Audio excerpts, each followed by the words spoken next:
welcome to episode 12 of Hoosier Trapper Outdoors, Season 2. This is our final episode for the year.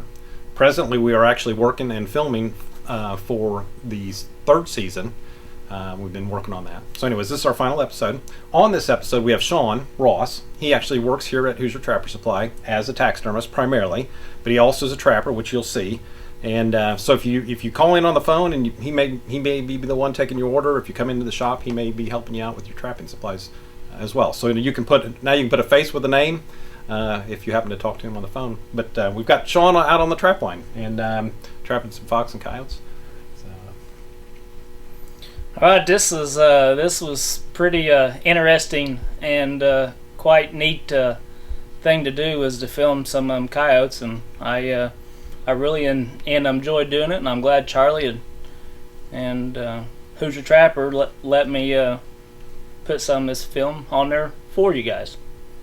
Yeah, it was good to see Shawn on there, and Shawn's been coming in here really since he was a kid, probably junior high or whatever. 15 years. Yeah, so he's been coming in here for like 20 years, and so anyways, he works here now, and we're glad to have him here, and he's been trapping forever. So, also in this episode, we're going to keep with our promise on our Show Me the Money fur handling DVD. For those of you that have the DVD, you saw, this DVD is nearly 5 hours long, covers almost all fur animals. We did not do a mink on the DVD. So after Shawn, we're going to have the mink handling segment. We're going to skin them, scrape them, and stretch them, and walk you through that. So hope you find that instructional, helpful, and I hope you enjoy it. Remember, this is the last episode for this year. Season 3 will start in August. We're filming for that now, so hope you enjoyed this past season, and look forward to bringing you Season 3 of Hoosier Trapper Outdoors.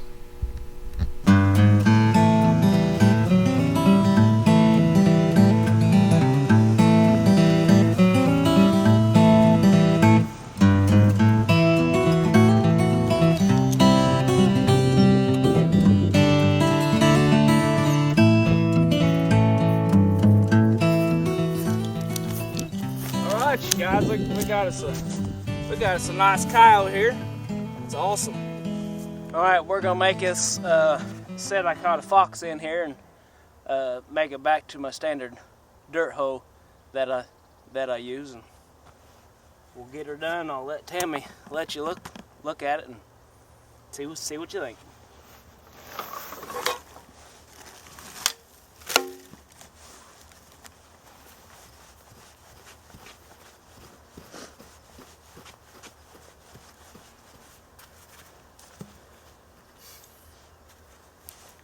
I don't know if it's a bad thing or a good thing, but I always try to clean off the hair, and if there's any blood or anything, I just take some dirt and wipe it off. I don't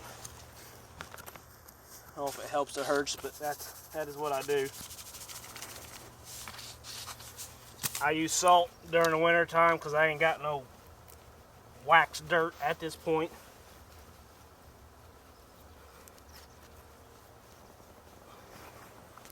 Sure you bed that trap decent anyway, so it don't rock a whole lot. I ain't real concerned about it rocking a little bit, but I like to use the wax dirt because it holds up to the freezing rain and snow, and it just don't freeze. But this time of year I just get by with salt or glycol. I like to glycol in water too, but the glycol only goes down to so long or so low of a temperature. So then I usually switch to salt and then the wax dirt later on. But since I ain't got none, I'll probably just use salt the rest of the year.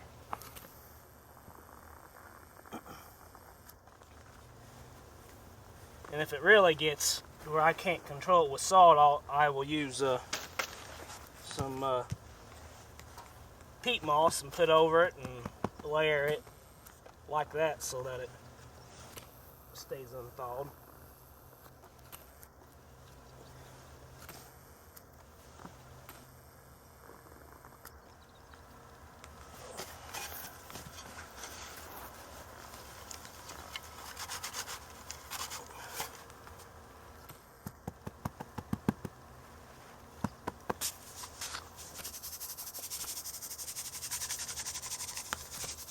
course, it's supposed to be in the 50s today and 50s tomorrow and the rest of the week, so I probably don't have to use this salt, but go ahead and do it anyway, just to make sure, because I want to make sure I can catch something if it comes in here and works the set.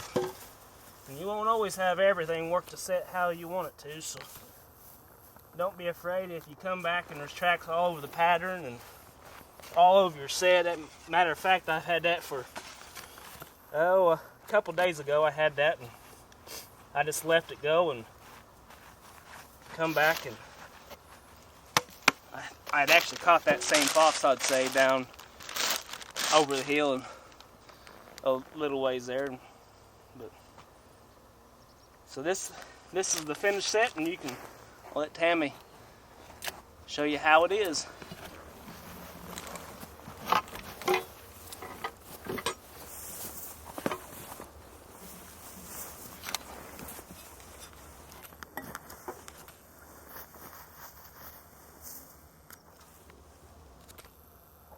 Alright, you can see we got a coyote here. It is on a good location. We got several crop changes coming together. We got a road here that the truck's on, and we got a cornfield along with a bean field that is behind the camera. Then we got the fence road that goes all the way down to a major creek. It runs across the highway into the river. It's just a real good location, and we got a coyote here. Pretty good coyote.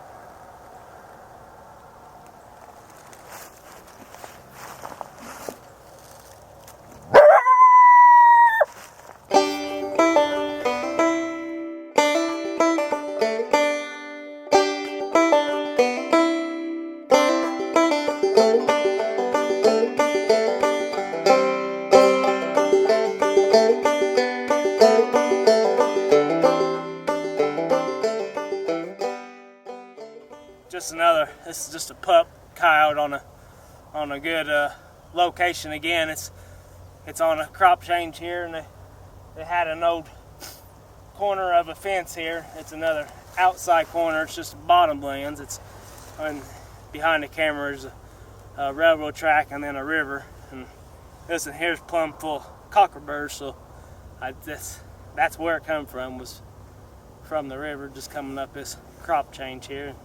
Had another big dirt hole set, and listen here, I use Charlie's the Hoosier Trapper top dog and a call lure and his gland lure, and this is the results of using good baits and lures.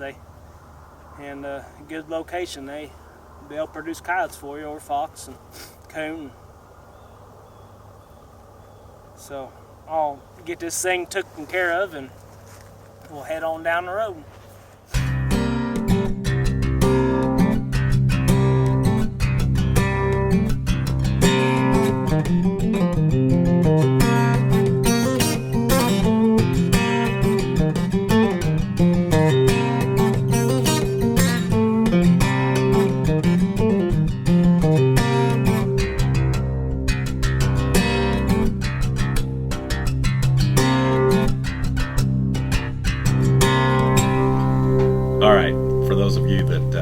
Fur handling DVD. We did not do a mink on the fur handling DVD. Show me the money. So here's that segment we're going to do. We've got this male mink here. We're gonna walk through the fur handling methods of that. We're pretty backed up. We're a receiving agent for North American Fur Auctions, so we'll have to work with limited space right here. But anyways, this is all going out of here. Be on sale next month in February. So hopefully the market holds up and everybody does real well. So anyways, let's get started on this mink. Okay. Like everything else, you want to make sure that all the mud, mink are not usually real susceptible to having a bunch of cockleburs or anything in them, but generally you want to make sure the mud and stuff's out of them initially. Make sure the fur's dry, and so you want to go over it, comb it, get whatever mud or whatever's on there. If the mink was particularly bad or muddy, when you catch it, then you ought to just wash it right there in the creek, and that'll eliminate having to do it later. Okay. I'm going to start basically at the heel, and we're going to go straight across. Let's stay in here.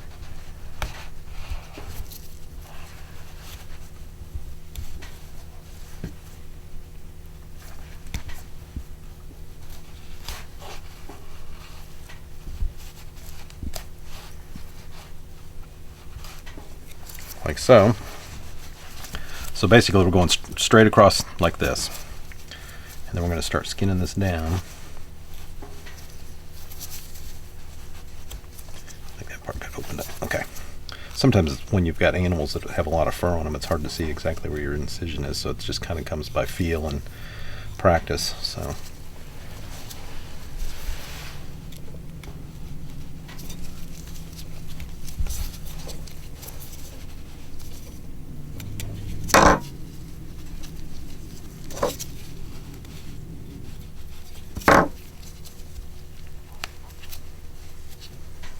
kind of work your thumb around there. You don't have to cut around the feet. It dulls your knife when you do that, when going like this. So we just prefer to work and then come up like that. You do not need to save the feet and toes and that kind of thing with mink. So I'll work this down, flip it over, and do the same thing on this side.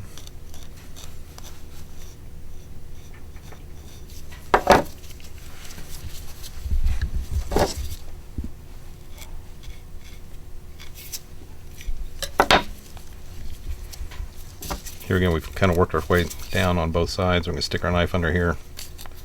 Just cut up like that.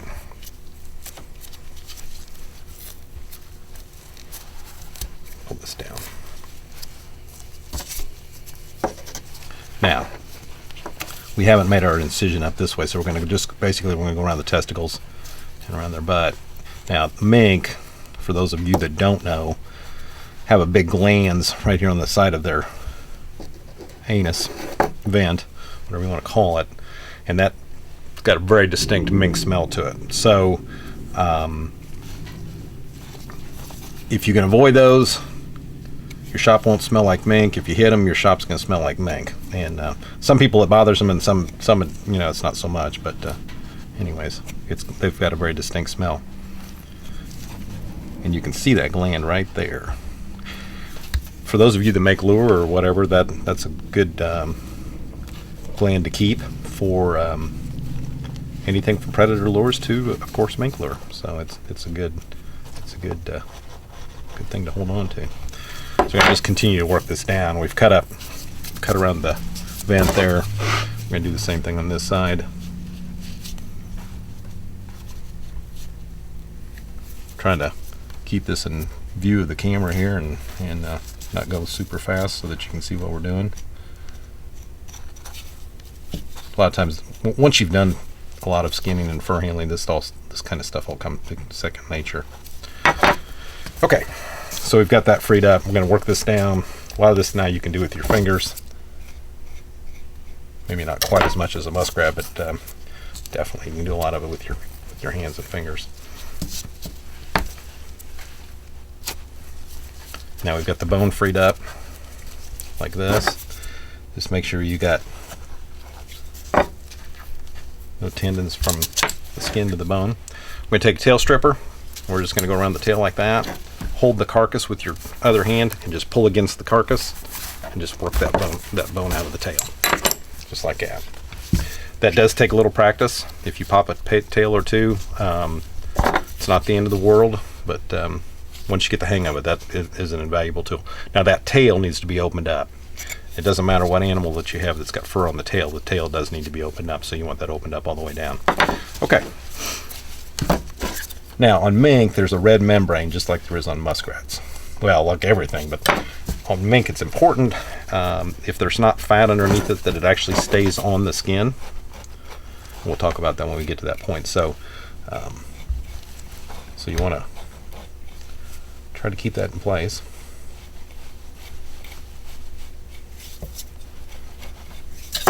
Okay.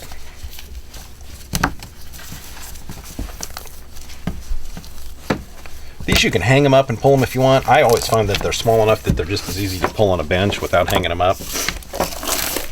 We're just going to pull them like that, one of the front legs. Work your fingers through like that. Work your fingers through again like that. Now, we didn't cut around the legs to begin with. And like I said, I personally don't think it's a good idea to, because you're dulling your knife and it's just not necessary. It's quicker to do it this way too. The front feet on mink do not need to be saved, and we're going to just cut that like this.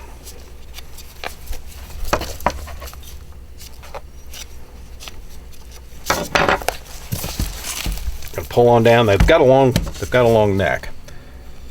So the next thing we got to watch for is the ears, and they're just basically, if you're laying it out, it's right here. There's an ear. Here's an ear. Pull forward. And then we've got kind of a long head too. And there's an eye right in front of that.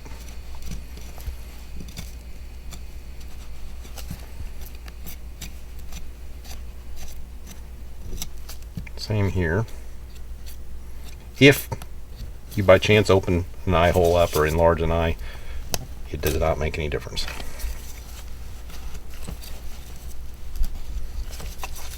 Mouth, we take our knife and cut in like that.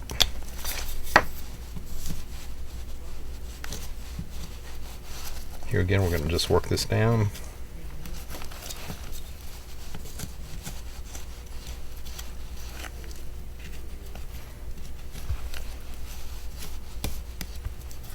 Then when we get to the nose, we want to leave the nose on the skin, very important. We're just going to cut that cartilage through like that. Now, bottom lip does not need to, we don't need the bottom lip. We're going to leave that on the carcass, just like that. So now we got our skin here. Okay, this is just a kind of a average size male mink. Not a very big one. Typically there are 3 mink boards. This is one animal that I just plain would not put on wire. It is just not an animal that looks good on a wire stretcher at all. The shape's bad, too wide, I mean a number of different issues, and they only make one wire stretcher. So I would invest in wood stretchers. That's kind of the trend anyways, but for mink I don't think there's even an option. There shouldn't even be a discussion. It should just be plain wood stretchers. Got female boards for a female mink, and then there's standard males and then jumbo males. So this is just a standard male mink. This could almost go on a female board. It's not a giant mink, but it is a little bit too small. So I'm going to stretch that on there. And this, as you can see, there's not a lot of fat on this mink, and most of them don't have a lot of fat. Front legs proper length. So we're going to remove that fat. You can do this any number of ways. Generally, most trappers don't catch a whole lot of mink, and you can do the fleshing directly on the board itself. They do make these like a fleshing beam for mink. It's a lot heavier. You can mount it up on your skinning bench like this, with a bracket here, and then put your mink on and scrape them like that, and then of course turn your skin. But generally just fleshing directly on the board is just fine. So it's a little bit it's all relative to how many mink you're going to handle and how much you want to do. So anyways, we're going to get the fat off, and you'll hear this red membrane, just like on muskrat, stays on. And I always call this the saddle area right here on the shoulders, and that generally has some fat content there. So that area probably requires a little more attention. That's basically it. There's not a whole lot you want to take off of these. Now, on some occasions, there will be a lot of fat underneath that red membrane.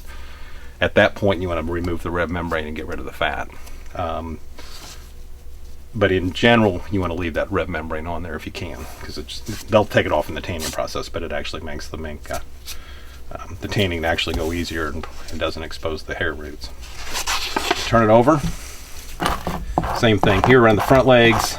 This is the belly side, of course, and we're going to take this off.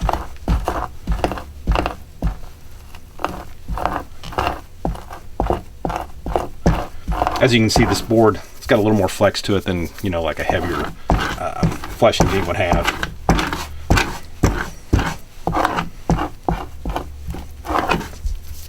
Just going to rotate the skin just a little bit of a quarter turn like that, and then we can do this edge that we weren't able to get to.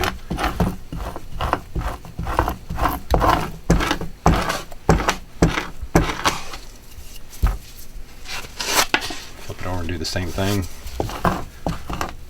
As you can see, these flesh easy. There's not a lot to it.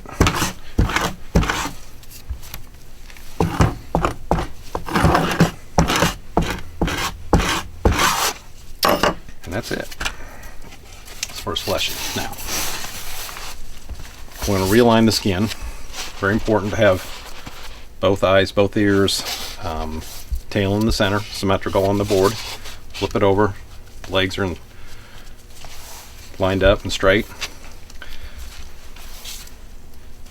Let me wipe this up real quick. Try to keep your work area clean. That'll keep your fur clean too. Now, a little bit of that right here. Let's get that cleaned up a little bit.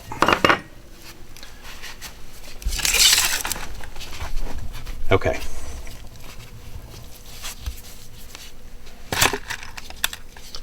We're just going to pull this down,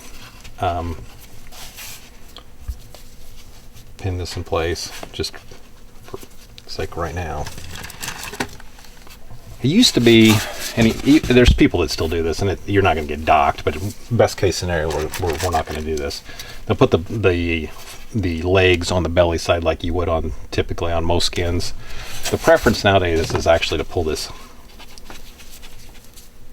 legs in the back. And that kind of gives you a pleat right here, and it makes the fur on the backside look a little heavier. So we're just gonna put this like this. See how that kind of gathers that together. Now that when that dries, that will shrink and eliminate a lot of that pleat, but it still makes your fur on this area right here look heavier. And you can do as much pinning here as you want.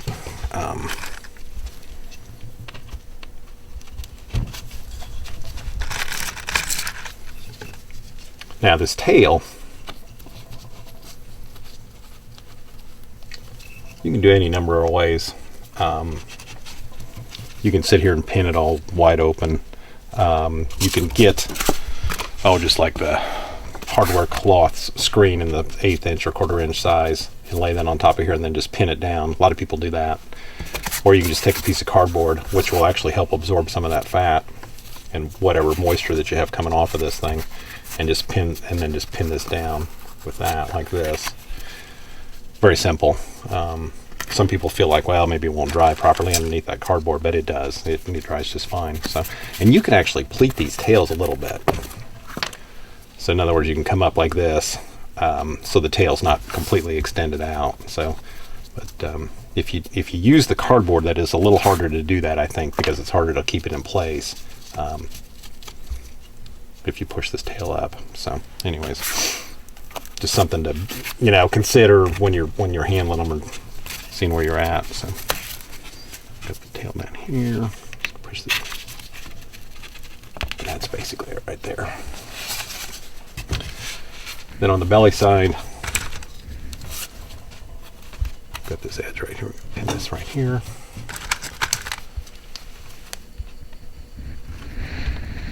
Like that. As far as the inspection window, you can see we've got, here's the butt of the tail, and here's the penis and the mink. We can cut this up a little bit so that we can have a little bit more of an inspection window. Don't get too crazy with this, but definitely nothing wrong with going like that. And that's basically it. We're good to go. One thing that you definitely want to do, make sure you put a belly wedge in. And once you put the belly wedge in, I always pull it down like that, and then it kind of realigns the fur.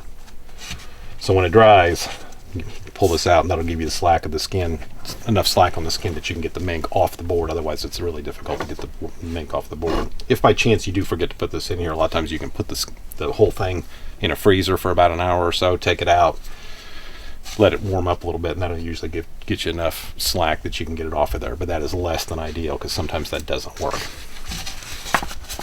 I'm going to let the skin dry, preferably 55 to 60 degrees. Normally 5 or 6 days, and it's good to go, and you can take it off, and the skin's ready to go. So, like I said, when this dries, this will flatten out some. It won't have those big creases in there. But that's it right there, basically. So, always, the more, without getting ridiculous with time, and if that's your thing, there's nothing wrong with that. But the better finished product that you have, the more that it's worth. And you can have the same quality of skin if it's poorly handled. It could bring half what a properly handled skin of the same quality brings. So it's very important to take some time, do your fur properly. I mean, you went out and caught it. The animal deserves the respect to be put up properly, and you'll be rewarded in the end for that. So hope you find that helpful. And like I said, this is the end of season 2. This is our final episode. So look forward to next year. And new episodes starting in August for season 3. Hope you enjoyed it.